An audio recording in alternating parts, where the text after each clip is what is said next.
কিশোৰটিৰ মৃতদেহ উদ্ধাৰ হৈছে ৰক্তাক্ত অৱস্থাত তেওঁ মজিয়াত পৰি আছিল আৰু যিজন যুৱকৰ মৃতদেহ উদ্ধাৰ হৈছে ৩৫ বছৰীয়া যুৱক তেখেতক উলমি থকা অৱস্থাত তেখেতৰ মৃতদেহ উদ্ধাৰ কৰা হৈছে গুৱাহাটী মহানগৰীৰ বৰবাৰীত যেটো টুছন্স বুলি এটা গেষ্ট হাউস আছে সেই গেষ্ট হাউসটোত এজন কিশোৰ আৰু এজন যুৱকৰ মৃতদেহ নিখাই সানমাৰী আৰু নুনমাটি আৰক্ষীয়ে উদ্ধাৰ কৰে অতি ৰহস্যজনক অৱস্থাত আৰু সমগ্ৰ ঘটনাটোৱে অতি ৰহস্যজনক কাৰণ যিজন যুৱকৰ মৃতদেহ উদ্ধাৰ হৈছে নাম হৈছে মকিবুৰ ৰহমান বয়স ৩৫ বছৰ তেখেত পেছাত আছিল এজন উবেৰ চালক কিন্তু কালিৰ দিনটোত হঠাৎ তেখেতে এখন থাৰ বাহন লৈ আহিছিল আৰু থাৰ বাহনখন লৈ আহি তেওঁ যোনটো ঘৰ ভাড়া ঘৰত থাকে তাৰ কাষতে থকা এজন দশম শ্ৰেণীত পঢ়ি থকা ১৫ বছৰীয়া কিশোৰক ফুৰাবলৈ যাওঁ বুলি তেওঁ লৈ আহিছিল আৰু তাৰ পাছৰে পৰা সন্ধিয়া ৬-৭ বজালৈকে যেতিয়া কিশোৰটি ঘূৰি নাহে তেখেতৰ ফোনটো কিশোৰটি হাতত থকা মোবাইল ফোনটো প্ৰায় বিয়লি সময়ত বন্ধ হৈ পৰিছিল পৰিয়াল চিন্তিত হৈ পৰে সানমাৰী আৰক্ষীৰ কাষ চাপিছিল সানমাৰী থানাত এজাহাৰ দিয়ে অপহৰণৰ এজাহাৰ দিছিল আৰু সানমাৰী আৰক্ষীয়ে সমগ্ৰ ঘটনাৰ তদন্ত কৰি বহু পলমকৈ মানে মাঝনিশা মান সময়ত তেওঁলোকে এইজন যিজন মকিবুৰ ৰহমান তেখেতৰ গাড়ীখন যিখন থাৰ বাহন লৈ আহিছিল লোকেশন লাভ কৰে এটো মু পিছফালে আপোনালোকক দেখুৱাই আছো যেটো টুছন্স গেষ্ট হাউস বুলি আছে এটো বৰবাৰীত আছে তাত থকাৰ সম্বেত লাভ কৰিছিল আৰু নিশা 2 বজাত যেটা তাত আৰক্ষী উপস্থিত হয় সেই কোঠাটোৰ ভিতৰত অতি ৰহস্যজনকভাৱে প্ৰথমতেই কিশোৰটিৰ মৃতদেহ ৰক্তাক্ত অৱস্থাত পৰি আছিল আৰু এজন ৩৫ বছৰীয়া মকিবুৰ ৰহমান উলমি থকা অৱস্থাত তেখেতৰ মৃতদেহ উদ্ধাৰ হ'ল আৰক্ষীয়ে প্ৰথম অৱস্থাত সন্দেহ কৰিছে যে মকিবুৰে এই কিশোৰটিক প্ৰথমতে হত্যা কৰিলে হত্যা কৰাৰ পাছত নিজেই আত্মহত্যা কৰিলে কিন্তু কি কাৰণে এই ঘটনা সংঘটিত কৰিলে হেতু কিন্তু এতিয়াও ৰহস্যৰ আৱৰ্তত আছে আৰু কিছু সময় পূৰ্বে আমাৰ সাংবাদিক প্ৰিয়বৰ্ত তাত উপস্থিত আছিল তেওঁ জনোৱা মতে তাত এতিয়া আৰক্ষীৰ উচ্চপদস্থ দল উপস্থিত হৈছে ফৰেনচিকৰ তদন্ত আৰম্ভ কৰি আছে আৰু অতি ৰহস্যজনকভাৱে ঘটনাটো সংঘটিত হৈছে কালি কিন্তু ৫ ছেপ্টেম্বৰ দিনাখনেই এই গেষ্ট হাউসটোত ৰুমটো বুক কৰিছিল মকিবুৰ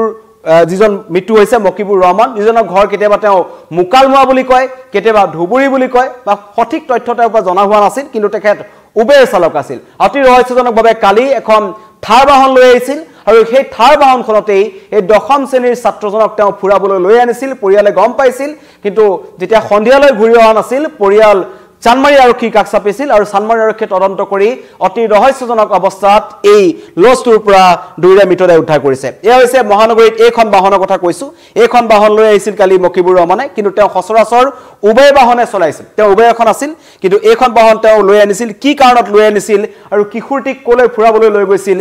কিবা ধনৰ লেনদেন সংক্ৰান্তীয় কিবা ঘটনা আছিল নেকি সকলো তদন্ত আৰক্ষীয়ে কৰি আছে কিন্তু পুৱাৰে পৰা এই স্নিফাৰ ডগ আহিছে আজি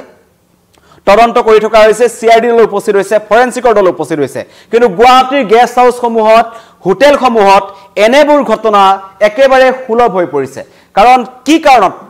কাৰণত ৰুমটো বুক কৰিছিল যদি কোৱা যেটা খুদা হৈছিল তেতিয়া গেষ্ট হাউসৰ ফালৰ পৰা জনোৱা হৈছিল যে স্বাস্থ্যজনিত কাৰণত চিকিৎসাৰ কাৰণে মুকালমুৱাৰ পৰা আহিছিল বুলি জনাইছিল এজন ৰকিবুৰ ৰহমানে যিজনৰ এই ঘটনাটো সংঘটিত কৰাৰ সন্দেহ প্ৰকাশ কৰা হৈছে কাৰণ বাহিৰৰ পৰা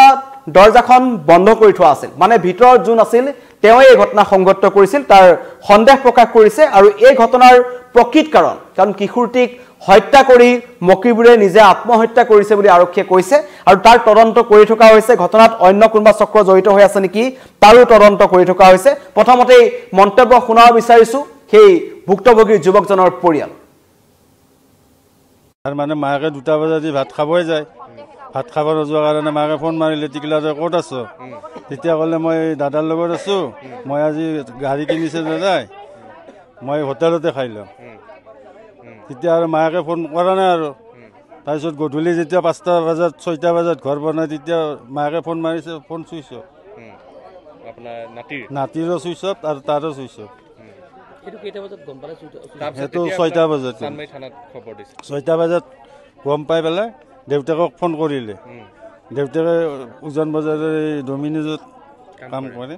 তাৰে পৰা দৌৰা দৌৰি মানে আধা কাম কৰি কিনে গুচি আহিলে আইবেলা চানমাৰী থানাতে জাহাৰটো দিলে আৰু মানে মাকে 2টা বজাত ভাত খাবই যায় ভাত খাব নোযোৱাৰ কাৰণে মাকে ফোন মাৰিলে টিকলা ক'ত আছো তেতিয়া ক'লে মই দাদাৰ লগত আছো মই আজি গাড়ী কিনিছে দাদাই মই হোটেলতে খাই লম তেতিয়া আৰু মাকে ফোন কৰা নাই আৰু তাৰপিছত গধূলি যেতিয়া 5টা বজাত 6টা বজাত ঘৰ বনাই তেতিয়া মাকে ফোন মাৰিছে ফোন চুইছ আপোনাৰ নাতিৰো চুইচ অফ আৰু তাৰো চুইচ অফ এইটো কেইটা বজাত গম পালে সেইটো 6টা বজাত চানমাৰি থানাত খবৰ দিছে 6টা বজাত গম পাই পেলাই দেউতাকক ফোন কৰিলে দেউতাকে উজান বজাৰৰ ডমিনিজত কাম কৰে তাৰে পৰা দৌৰা দৌৰি মানে আধা কাম কৰি কিনে গুচি আহিলে আহি চানমাৰি থানাতে জেহাৰটো দিলে অতি ৰহস্যজনক অৱস্থাত মৃতদেহ উদ্ধাৰ হোৱাৰ পাছত এতিয়া কান্দোনত ভাঙি পৰিছে সেই পৰিয়ালটো কি কাৰণত এই 10ম শ্ৰেণীৰ ছাত্ৰজনক হত্যা কৰা হ'ল আৰু সমগ্ৰ ঘটনাটো আৰু আসলতে কি আছে এতিয়ালৈকে সেই ৰহস্য উদ্ঘাটন হোৱা নাই অতি ৰহস্যময় এটা ঘটনা আৰু এইটো গেষ্ট হাউচতে সেই ঘটনা সংঘটিত হ'ল আৰু গেষ্ট হাউচৰ কৰ্তৃপক্ষই যি মন্তব্য কৰিছে তেওঁলোকে জনাইছে যে 5 তাৰিখৰ দিনটোত মকিবুৰ ৰহমানে সেই গেষ্ট হাউচটো বুক কৰিছিল কিন্তু তেখেতৰ ভাড়াঘৰো আছিল নিজৰ ভাড়াঘৰ থকাৰ পাছত কি কাৰণত গেষ্ট হাউচটো বাছি ললে সেইটো অত্যন্ত ৰহস্যৰ মাজবৰ্তত আছে এতিয়াও আৰু 6 সেপ্টেম্বৰত সেই গেষ্ট হাউচলৈ এই 10ম শ্ৰেণীৰ ছাত্ৰজনক লৈ গৈছিল মকিবুৰ ৰহমানে দিনটো তাত কি কৰিলে কেতিয়া যুৱকজনক হত্যা কৰিলে বা অন্য কোনোবা ব্যক্তি আহি তাত হত্যা কৰিলে নেকি সকলো ৰহস্যৰ আৱৰ্তত আছে আৰক্ষীয়ে কোনো ধৰণৰ ক্লু এতিয়ালৈকে পোৱা নাই আৰু সেই ক্লু এতিয়ালৈকে বিচাৰি আছে আৰু গেষ্ট হাউচটোৰ লোকেশ্যন ধৰা পৰিছিল চানমাৰী আৰক্ষীৰ তদন্তত আৰু মাতৃয়ে এই সমগ্ৰ অভিযোগ উত্থাপন কৰি পেলাই এজাহাৰখন দাখিল কৰিছিল বিয়লিৰ ভাগত কাৰণ আবেলিৰ সময়ত মানে 3-4 মান বজাত যুৱকজনক লগত লৈ এজন মকিবুৰ ৰহমান ওলাই আহিছিল ওলাই অহাৰ পাছতেই যেতিয়া বহু পলম হৈ গ'ল আৰু মোবাইল ফোনটো যেতিয়া অফ হৈ পৰে মোবাইল ফোনটো যেতিয়া ছাত্ৰজনৰ হাতত এটা মোবাইল ফোন আছিল সকলোৱে চিনি পায় ঘৰৰ কাষতে আছিল যেহেতু উবেৰ চালকজন তেওঁৰ লগত ফুৰিবলৈ গৈছিল বুলি কৈ থৈ গৈছিল যেতিয়া মোবাইল ফোনটো বন্ধ হৈ পৰে তেতিয়াই কিন্তু পৰিয়ালৰ চিন্তা হয় আৰু এনেবোৰ ঘটনা গুৱাহাটীৰ গেষ্ট হাউচসমূহত দিনক দিনে বৃদ্ধি পাবলৈ ধৰিছে মানে এনেকুৱা হৈছে অপৰাধীয়ে এতিয়া অপৰাধ সংগঠিত কৰিবলৈ একাংশ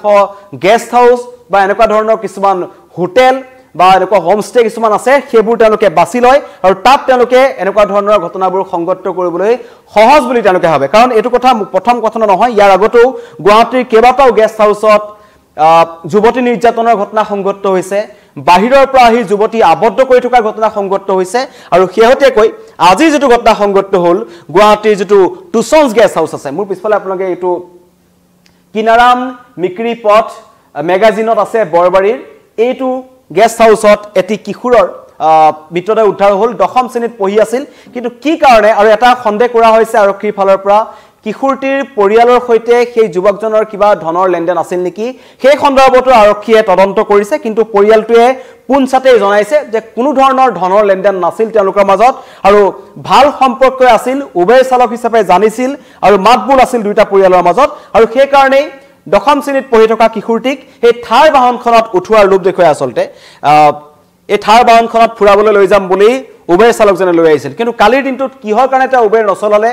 এই থাৰ বাহনখন প্ৰকৃততে কাৰ থাৰ বাহনখনৰ গৰাকী কোন সকলো আৰক্ষীয়ে তদন্ত কৰি আছে কিন্তু এটা ঘটনাই এই সমগ্ৰ ঘটনাটোক অধিক ৰহস্যৰ মাজলৈ ঠেলি দিছে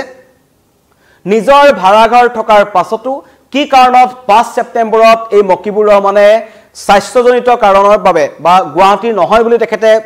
কৈছিল সেই গেষ্ট হাউচত তেওঁ বাহিৰৰ পৰা অহা বুলি গেষ্ট হাউচৰ মানুহক জনাইছিল কি কাৰণত অহা বুলি কোৱা তেওঁ কৈছিল যে চিকিৎসাৰ কাৰণে আহিছে চিকিৎসা কৰি তেওঁ পুনৰ ঘূৰি যাব এই ধৰণৰ মন্তব্য কৰিছিল কিন্তু তাৰ পাছতেই সেই ৰুমটোলৈ সেই কিশোৰটিক লৈ আহিছিল মকিবুৰ ৰহমানে আৰু তাৰ আৰৰ কি ঘটনা আছে সেয়া এতিয়াও গভীৰ ৰহস্যৰ আৱৰ্তত আছে সমগ্ৰ ঘটনাৰ তদন্ত আৰক্ষীয়ে কৰিব এটা এটাকৈ তদন্ত কৰি আছে ফৰেনচিকৰ দল উপস্থিত হৈছে ৰক্তাক্ত অৱস্থাত উদ্ধাৰ হৈছে চুকা অস্ত্ৰৰে হানি খুচি সেই 10ম শ্ৰেণীৰ ছাত্ৰজনক হত্যা কৰা হ'ল আৰু লগতে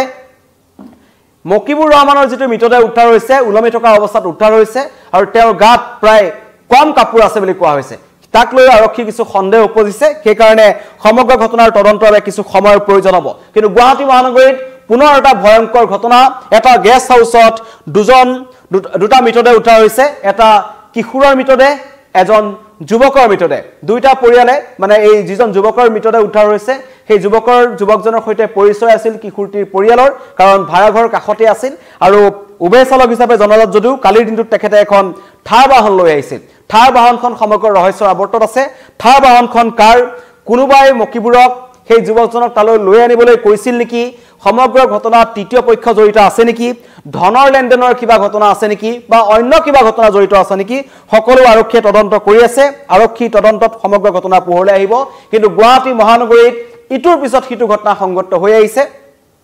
গেষ্ট হাউচসমূহ একেবাৰে একেবাৰে গেষ্ট হাউচসমূহ ইয়াত কোনো ধৰণৰ সুৰক্ষা নাই কোন মানুহ কেতিয়া আহে কি কাৰণত আহে তাত হত্যা কৰি থৈ গুচি গৈছে কিন্তু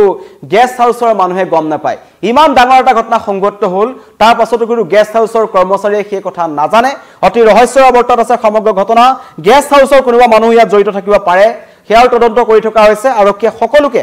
সন্দেহৰ দৃষ্টিৰে এটা চাইছে আৰু আৰক্ষীয়ে এটা কথাই কৈছে যে সমগ্ৰ ঘটনাৰ ৰহস্যৰ আৱৰ্তত আছে পৰিয়ালৰ লগত খুদাপোছা কৰা হৈছে কিমান দিনৰ সম্পৰ্ক আছিল যুৱকজন তেওঁলোকৰ ঘৰলৈ আহিছিল নেকি থাৰ বাহনখনৰ গৰাকী কোন থাৰ বাহনখন কিয় ভাৰলৈ আনিছিল সকলো আৰক্ষীয়ে তদন্ত কৰি আছে তদন্তৰ পিছতে এই পোহৰলৈ আহিব এই সমগ্ৰ ঘটনাৰ প্ৰকৃত ৰহস্য